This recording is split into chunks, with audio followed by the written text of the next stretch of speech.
So here we're starting to look at this Pfalz D-IIIa from Marek, and it's just on the computer. I just wanted to show everybody that this is what it looks like when you download it, and it just has a real nice, some nice pictures, some nice historical pictures, some nice history that the fellows have put together, and then here's the actual download digital part with the colors and all that. And you can see the rendering again from Mat 77 is really lovely. You can see all the parts that are going to be coming together. That cool sword on the side of the fuselage, the engine. You've got the cabanes and the interplane struts, and then you've got formers and props.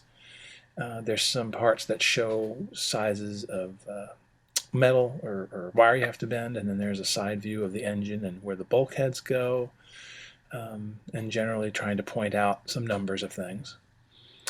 And then here's the actual paper that's printed out. This is I think 64 or 67 pound cardstock, so it's a little thicker. But you can see how pretty the renderings are again. The lozenge coloring on the wings is really pretty and looks worn and has depth, and it's really cool. Radiator, underneath radiator shutter, the wheel hubs, all that stuff looks just grand. I took all of the parts. Oh yeah, first thing I did was, this is just some coating, clear coating, matte coating. I sprayed over everything, and that makes it so glue and stuff won't stick to the outside if you accidentally stick it on there. And then I took an X-Acto blade and cut out all the parts that were red, except for those little wing spars. I got to figure those out. What I'm going to do with those. And I just glued them to 1/32 sheet of balsa, as you can see, trying to make the grain make sense. And I just used some kind of spray adhesive. I happen to have that laying around. But you could use a glue stick as well. Make sure it's nice and tight, flatten it down, and rub it back and forth. And then those are ready to be cut out with an X-Acto blade when we get there. But I think the first thing we're going to do is work on the engine. So I started cutting out parts of the engine, and these are the tops of the cylinders. You can see them there. And they're little circles, and they happen to be a perfect size for my little hole punch. So I center the little hole punch where it needs to go, found the right size, and then put my punch in, steady it, and any tool can be the right tool. A little force on there, and there's your piece.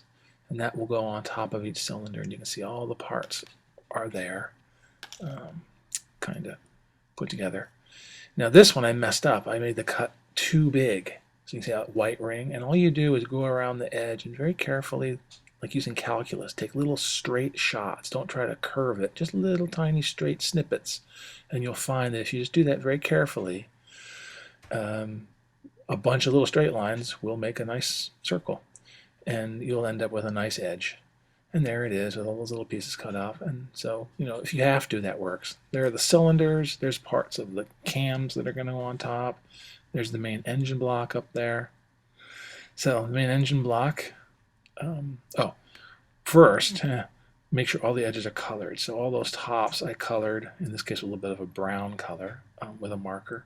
And I colored all the edges of the engine, the crankcase, and the cylinders as well, just to make everything look clean when it's all together. Yeah, there I'm just trying to color those up a little bit. But you can see that I've already made indentations with the back of my X-Acto blade on all the parts where there's folds.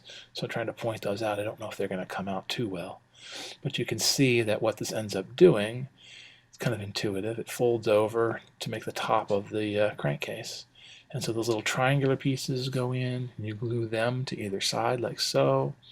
And then the other side goes down the other end, and then you've got the top of a basic crankcase, and then the cylinders will go up there. I had to bring out the big guns. I brought out some super glue and glued these because I was having a heck of a time getting them together with the white glue. I don't know why. I think I need new glue. The stay-at-home order can't end soon enough. Anyway, glued those together. I ended up giving a little shot of accelerator, which is nice because it glues and it's hard and strong immediately. And there are the basic crankcases together. And then the next thing to do will be to start rolling those cylinders. But you can see it looks pretty good, and it'll look nice in the engine bay when it's all done. So here's a cylinder, and the best way to do this is to start rolling it. And you can see my fingers, how much pressure I'm putting on. Like my fingers are basically falling off with pressure. That's what I find is necessary. Then you go to a smaller piece.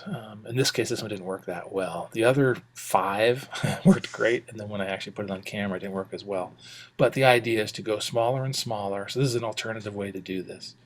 It's a little quicker than going through some other things, which we'll have to do later. But you roll the paper, and you're basically, again, trying to make it form the correct form before you even glue it together. So the paper is a little bit formed in a cylinder, and then I take my pliers and sort of twist it under and underneath and make sure that I can actually put it together along that line, along that tab where it's supposed to go. And once I know that that's in the right place, then it's just a matter of put a little glue on there. Again, a little bit is more than enough. You don't need huge amounts because it'll squish out. In fact, you'll see on this when I squish it together, I actually put on too much glue, I think. But again, I roll this under so that it gets close, and then I kind of eyeball. If I squish it, am I going to be right at that line? And then a few adjustments because I didn't quite make it right, making sure it's even, and when I get it right, I squish it down and a little glue comes out. There it is. I took the end and just sort of reamed it with a little bit of an end of a paintbrush just to make it cylindrical, or make it like a circle. Dab it with a little bit of glue and go ahead and pop it on the end of the crankcase. You can see I've done the other 5 already. The only thing I'm lining up is I'm putting the seam in the back, which is to the right, and there's 2 little circles on the top, which should be for the exhaust and the intakes that will go on later. And then you put a little bit of glue right on the top, and you drop your cylinder top on there. Make sure it's straight, make sure it looks clean, wipe off excess, and there you've got the basics of an engine block. And so now I have to put a lot more details on it, but at least it's a very good start.